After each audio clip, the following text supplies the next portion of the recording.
This is taken from unauthorized, and this is what we are currently implementing using Sauron in my team. Why eBPF is so powerful compared to traditional asynchronous methods.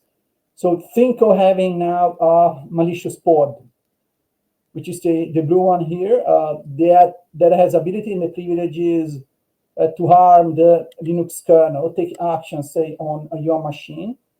Now, if you use a traditional application, the application, how it will work is that it will play asynchronously, which means that once the kernel probe detects that there is an intruder, it has to report this to the application, and the application, so it means go up to the application, and the application needs to make its own decisions, and then they push down an enforcement like the signal to kill that the particular pod. So you do have time here between, say, the action and reaction, and that basically allows plenty of time to the malicious application to harm and even crash your machine. So if the, say, policy in terms of detection and actions is already in the kernel, that kind of ability to harm the kernel is basically removed because the action is immediate. Okay.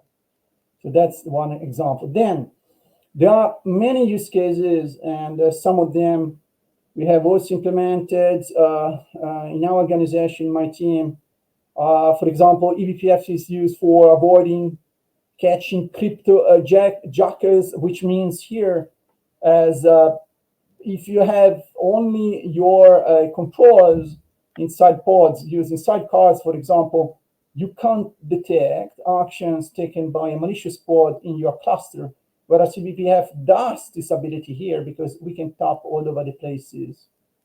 Then observation-based policies here means that we could have policies where we are whitelisting the legitimate application's behavior, and then using eBPF, we can restrict the PID to certain files or block processes or even any sort of capability you may have in the pod for, say, an attacker and escalate and get the privileges to harm the kernel. We can block it like it is illustrated in this figure, because with eBPF we can detect this capability and then kill the pod immediately.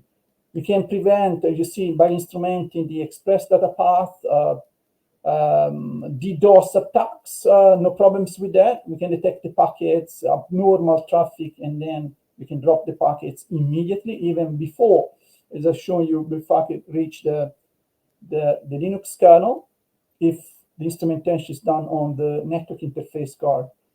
And then the receiving sandboxes, it means when you have a malicious software or malicious sandbox, say, in your cluster, we can detect abnormal activities and return information by changing it. On the other hand, perhaps this is also interesting that eBPF, it could be also a very powerful tool for malicious behavior.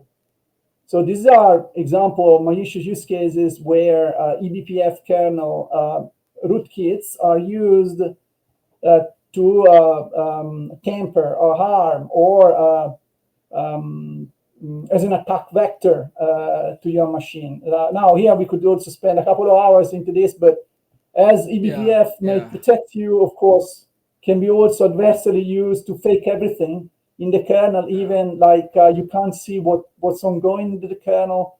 You can change the privileges to root to a particular users where the administrator can't see that this guy, he or she is a root, or you can manipulate the packet so that you can exfiltrate the information. So, okay, how to resolve this? This is a big problem. You would need to still use eBPF, or in certain cases, you need to recompile the Linux kernel that eBPF is disabled.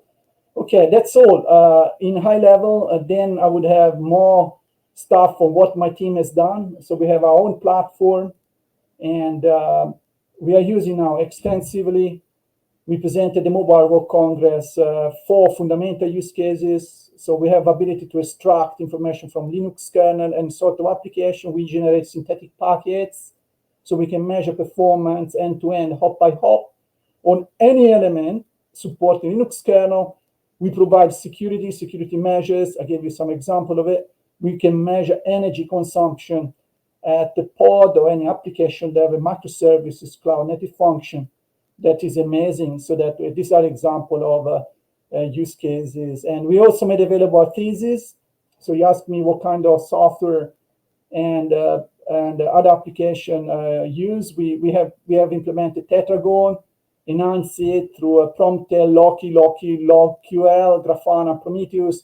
So now we have ability, for example, to see not only through logs, but in real time on screen what's happening in your machine if some files have been tampered or the change mode of files has been made, say, improperly, so that people they can gain access to information that that you are not willing to disclose. So that's pretty much an introduction. I hope it was useful to see where we are with this machine.